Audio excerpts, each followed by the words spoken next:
Parents, if your children or your child is struggling to read, if your children are struggling to read or your child is struggling to read, look no further than the fact that they may never have been taught phonics in their schools. Phonics is the science of sounding out words, and it must be done systematically.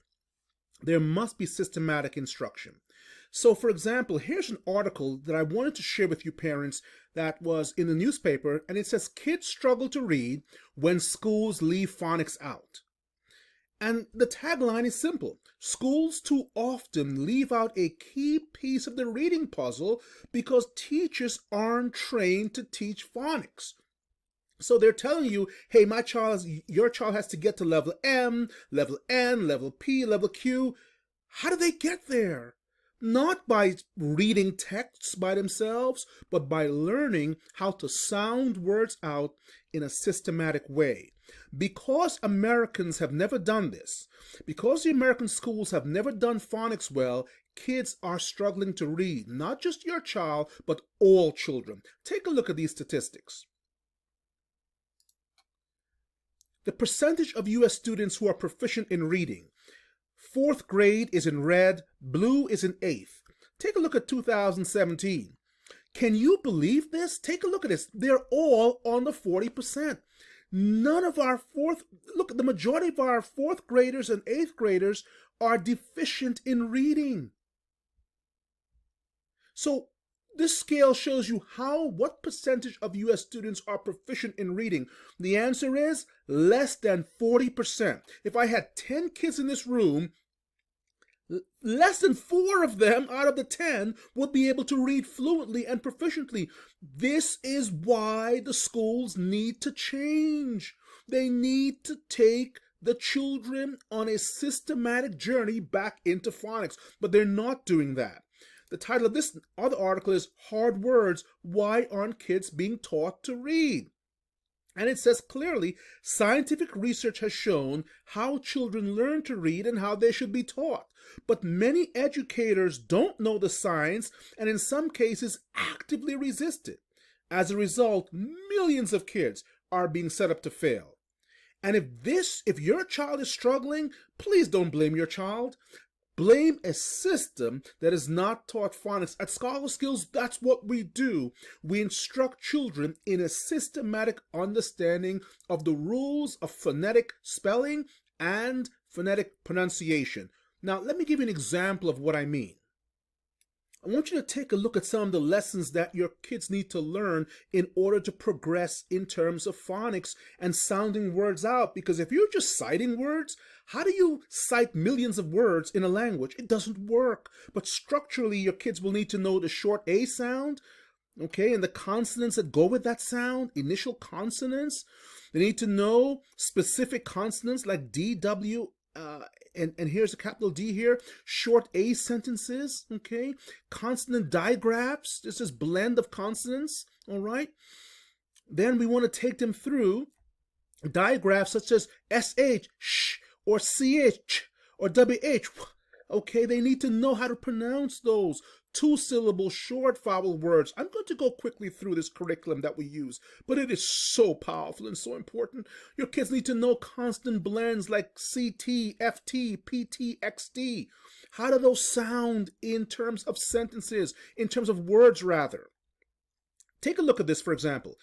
Do your kids know that long A is the same thing as EI and EIGH? So if I say 8, it's the same thing as saying ATE or EIGHT, 8, because that EI and that EIGH have that same long A sound. Schools will give your kids sight words. These are not sight words. These are sound words with rules. The vowel spellings AU and AW. Okay? A as in ma and A as in the word car. Take a look at A as in AY and EY. If I say let us pray, P-R-A-Y, we're praying in church or praying at home. If I say let us pray, I'm speaking like a lion, P-R-E-Y. I'm going to hunt some antelope. But you see, A-Y and E-Y have that same long A sound. This is why your kids need to know phonics. They need to understand this. The long E, the long I is in IGH, that might and kite sound the same. Why? Because the KI, the I in kite, is a long I, and the IGH in night is the same long I. Off and off. You get the picture? These are rules of phonics. Look at this. OY is in boy. It's the same as OI is in oil. And this helps your kids to spell also. What is silent H? When does it occur, for example, okay? In words, where's the silent H occur? Y is in short I. These are all very powerful terms that your kids need to know. And of course, the spelling forms. This is a phonics curriculum. And if your children don't get this, they will never learn how to read structurally, and their foundations will always be weak. Don't let your kids go into school citing. Let them learn to sound words out, but this cannot be done by osmosis. They don't catch this overnight. They don't get it by you reading to them. They get it by systematic, day-by-day instruction in phonics, both at our learning center and at home, because we partner with parents. And yes, we're successful, but it's not magic. Why? We use phonics. Now, I want to show you what your kids have to do in terms of reading levels, okay? So this is the famous reading level system, all right? And you may have heard of this. It is the Fountas-Pinnell system. And I'm just going to expand this out for you here so you get to see it, all right? It's the Fountas-Pinnell system. Here's an instructional grade level equivalence chart. So by the end of first grade, your kids ostensibly, according to this system, should be at level J. And at the end of second grade, they go from K to L to M. So by the end of second grade, they should be at an M. That's how most schools will categorize and judge them. At the end of grade 3, you might begin grade 3 to N. You want to get to P right here, okay? That's a level P for grade 3, and then grade 4, so on and so forth, Q, R, S. You see here? So this is called the instructional grade level equivalence chart. If you'd like one of these, email me at scholarskills@gmail.com, and I'll send you one of these, or go to our website, www.scholarskills.com, and download a very similar form. But let me give you examples also of what this actually looks like, okay? So what is a level M?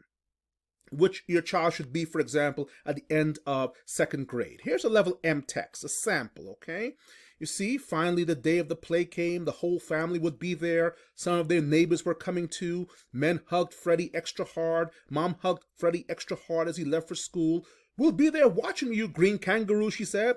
After lunch, Miss Gumber called to Freddie, "Time to go now. Time to get into your costume." Miss Gumber walked to the hall with Freddie. So this is a text, for example. One in the middle is the green kangaroo. But this book has sentences of varying length, with some that are long and complex, pages full of print with no illustrations, okay? Small print, chapters with multiple events, characters, setting, and plot that are important to the understanding of the story, and yes, challenging vocabulary. And the student by this time should be able to read text independently and silently while reading for meaning, should be able to read a variety of materials and genres, think about what he or she already knows, ask and answer questions, demonstrate inferential, literal, and critical comprehension through discussion. Hey, this is not easy, okay? Here's a list of level M books, and that's just second grade, the end of second grade. Informational text would look like this. Informational text would look like this. As the years pass, the seasons change. In most places, there are 4 seasons: summer, autumn, winter, and spring. You see, and again, this is not an easy text if your child has not learned phonics. So parents, I beg you, get your kids into a phonics program, whether it's with Scholar Skills or someone else. It doesn't really matter. This is about family, not about selling something. But they need to know phonics, and they need to be able to get to these levels in very fluent ways. So if you have questions, please feel free to contact me directly at scholarskills@gmail.com. I'm Reverend Vieira, and right at the end of this video, I'm going to include some testimonials from parents who've been part of our program and whose children have succeeded in powerful ways. One student, Mackenzie, came in not even knowing how to read. And we took her through our phonics program, and guess what? At the end of the year, she actually is now Student of the Year. I am so proud of her, and I want to be proud of your kids too because they're wonderful. Don't let schools malign your children. Ask the schools, where's your solution? What are you doing for my child? Instead of criticizing my children, tell me, how are you instructing them systematically in phonics? And if it's not happening, you tell the school it needs to get done. And if they're not doing it, come to Scholar Skills, and we will show you and partner with you in how to teach your kids to read phonetically the right way, the only way. Scholar Skills, tell us a little bit about what happened with Sean this semester. Okay, I have two things to say about Scholar Skills, which is many, but I'm just going to say there's only two things to say. My son was never the way he is now until I brought him to Scholar Skills, and it's been 2 years now that I'm bringing him. I'm going to keep bringing him to Scholar Skills because he has improved so much in his schoolwork. His teacher said that he's doing so well in school. They even told me that you know, keep up doing whatever I'm doing. That's the point. Now, what do you want to enumerate about? So I just want to say, guys, you got to bring your kids to Scholar Skills because even Pastor Vera, the boys, when you bring them, you feel like your kids is at home. It's not like they're in a school, so the kids feel comfortable being in the area. And how did Sean do in school for the rest of the term? He did very well. Yes? Very well. He did very well. And my son, you know Pastor Vera, he could not even speak properly. He could not read. He could not write. What are his teachers saying about him? The teacher, like I told you, the teacher told me, Mommy, whatever you're doing, keep doing it. Because they know that I bring him to your school for the classes. They know that. And they always tell me, just keep doing it. Keep bringing him to the classes. Bring him to Scholar Skills. Yes. We love your family. Thanks so much for taking the time to make this brief video for us. You're welcome, Pastor Vera. You guys are the best. Thank you, Anne-Marie. Yeah. Thank you. Thank you. Yeah. Bye, Sean. We love you too.